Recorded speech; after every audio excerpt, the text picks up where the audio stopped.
আপনি আবার দোস্ত হইলেন কবে?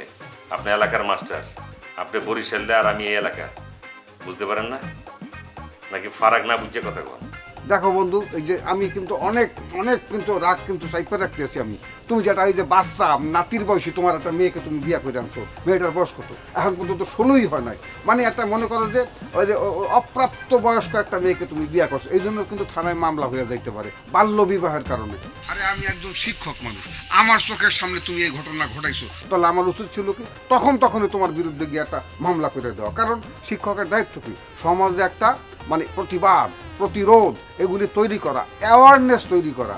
আমি কিন্তু সেগুলি করি না কেন জানো? আর তুমি আমার দোস্ত, তোমার বিরুদ্ধে তো আমি এগুলি করতে পারি না। কিন্তু তুমি আমাকে সেটা তো করো না, তুমি উল্টা যখন তখন তুমি আমার মানে ওসাইতে চাও তুমি।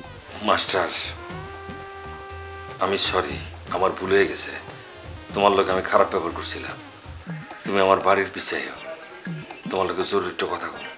আরে তুমি কি বলতেছো দোস্ত? দূরে না তো, আমি তোমার বাড়ির পিছনেই দাঁড়ায় আছি। তুমি থাকো শোনা বন্ধু, আমি আসতেছি।